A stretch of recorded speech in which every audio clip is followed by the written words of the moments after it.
Bonjour et bienvenue. Si on parle d'immobilier locatif en Israël, il y a un chiffre qui revient tout le temps, 10%. C'est le fameux impôt forfaitaire. Ça a l'air simple, rapide, presque trop beau pour être vrai. Et si c'était justement le cas? Aujourd'hui, on va décortiquer cette idée reçue qui, on va le voir, peut coûter très très cher à pas mal de monde. Alors, ce forfait à 10%, pourquoi est-il si populaire? Eh bien, c'est la solution de facilité, celle qu'on choisit un peu par défaut, sans trop se poser de questions. Mais, et si dans beaucoup de cas, payer ces 10%, c'était en fait payer beaucoup trop? C'est une idée un peu à contre-courant, mais vous allez voir, ça vaut le coup de creuser. Ok, donc pour vraiment comprendre pourquoi ces 10% sont souvent un mauvais plan, il faut d'abord s'attaquer au MUNT, parce que c'est bien de ça qu'il s'agit. Il y a une croyance, une idée vraiment tenace chez la plupart des propriétaires sur la façon de déclarer leurs revenus locatifs. Dans la tête de la plupart des gens, le calcul est ultra simple. Il y a deux cas de figure, et c'est tout. Option 1, le loyer est bas, sous un certain seuil, et hop, on est exonéré. Pas d'impôt. Option 2, le loyer dépasse ce seuil, et là, on applique la fameuse règle des 10%, un taux fixe, et basta. C'est simple, c'est binaire, ça a l'air d'être une super affaire sur le papier, non? Pas de calcul savant, pas de prise de tête. Et voilà, c'est exactement là que se trouve le piège. C'est cette simplicité apparente qui est trompeuse. Tellement de gens se jettent sur cette option sans même imaginer qu'il pourrait y avoir autre chose. C'est ce que dit la source d'ailleurs, le choix se fait sans se poser de questions. C'est devenu une sorte de réflexe, un automatisme fiscal. Mais un automatisme qui peut coûter cher. Le problème, c'est que cet automatisme nous fait oublier une règle de base, un principe fondamental en fiscalité. C'est même la règle d'or. On ne paie des impôts que sur un enrichissement réel, sur ce qu'on a vraiment gagné. Et c'est là que ça devient intéressant. La question qu'il faut se poser, c'est est-ce que les loyers qui tombent tous les mois sur le compte en banque représentent un vrai gain, un enrichissement net? Eh bien, du point de vue des impôts, la réponse est souvent non. Juste parce qu'on encaisse un loyer, ça ne veut pas dire qu'on s'est enrichi cette somme, pas du tout. Bon, pour que tout ça soit bien clair, le mieux, c'est de prendre un exemple concret. On va prendre des vrais chiffres basés sur le marché immobilier actuel en Israël. Alors, imaginez, on achète un appartement à Jérusalem, disons un 4 pièces dans le quartier d'Arnona. On parle d'un investissement de départ assez important, 2 600 000 shekels. Voilà, l'appartement est acheté, maintenant on le met en location, il rapporte 6 000 shekels par mois. C'est un cas de figure très classique, très courant dans les grandes villes du pays. Ok, maintenant faisons le calcul avec notre fameux forfait à 10%.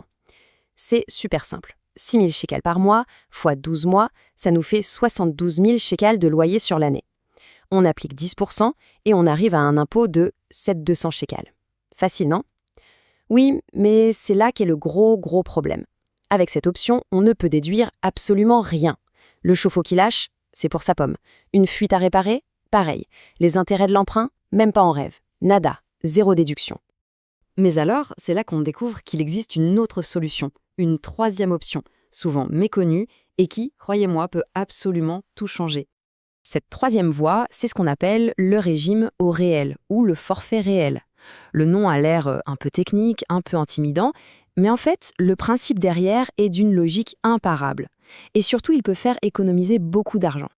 Comment ça marche? C'est très simple, en 3 étapes. 1. On déclare la totalité des loyers qu'on a encaissés. 2, et c'est l'étape cruciale, on déduit toutes les dépenses qui sont liées à l'appartement. Et 3, on paie l'impôt, mais uniquement sur ce qui reste à la fin, c'est-à-dire sur le bénéfice net, le vrai enrichissement. Et parmi toutes les dépenses qu'on peut déduire, il y en a une en particulier qui est de loin la plus importante, la plus puissante, et pourtant, c'est souvent celle que personne ne connaît. Cette dépense clé, cette arme secrète, c'est l'amortissement. C'est vraiment le meilleur ami de l'investisseur immobilier pour optimiser sa fiscalité, et pourtant, il passe quasi systématiquement sous les radars. Alors, l'amortissement, c'est quoi ce truc? En fait, c'est très simple. C'est la loi qui reconnaît qu'un appartement, avec le temps, il s'use, il vieillit, il perd de sa valeur. Et donc, pour compenser cette usure, le fisc autorise à déduire chaque année une petite partie de la valeur de l'appartement comme si c'était une dépense. C'est une sorte de dépense virtuelle, si on veut, mais qui a un impact bien réel sur le montant de l'impôt. Bon, maintenant qu'on a compris ça, retournons à notre appartement de Jérusalem. On va refaire le calcul, mais cette fois-ci en utilisant l'amortissement. Et vous allez voir, c'est là que ça devient bluffant. Alors, attention les yeux, on part toujours de nos 72 000 shekels de loyer annuel, d'accord, mais cette fois on va soustraire l'amortissement. Le calcul est un peu technique, mais en gros, la loi permet d'étaler la valeur de la construction du bien sur des dizaines d'années. Pour notre appartement, ça représente une déduction annuelle de 69 333 shekels. Faites le calcul, 72 000 moins 69 333, il reste 2 667 shekels. Voilà le revenu sur lequel on va être imposé. C'est incroyable. Mettons les deux options côte à côte, pour bien voir. D'un côté, le forfait à 10%, où on paye des impôts sur 72 000 shekels. Et de l'autre, le régime réel, où on paye des impôts sur 2 667 shekels. Ce n'est plus une différence là, c'est un gouffre, c'est juste énorme. Et le plus fou dans tout ça, c'est que ce résultat incroyable, on l'obtient juste avec l'amortissement. On n'a même pas encore déduit les autres frais. On pourrait ajouter les intérêts du crédit, les frais de gestion, l'assurance, les petites réparations. Le bénéfice imposable pourrait tomber à zéro ou même devenir négatif. La conclusion de l'analyse est donc très claire. Juste en prenant le temps de faire une petite étude de sa situation, on peut économiser des sommes colossales. On parle parfois de dizaines de milliers de shekels d'économie. Et ça nous amène à une dernière question, une question qui fait un peu tourner la tête. La loi israélienne permet de revenir en arrière sur ses déclarations d'impôts, jusqu'à 7 ans. Du coup, la vraie question, ce n'est pas juste combien je vais économiser cette année, mais plutôt combien est-ce que j'ai payé en trop ces 7 dernières années.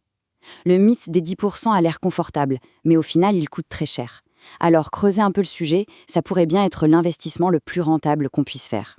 Merci d'avoir suivi cette analyse.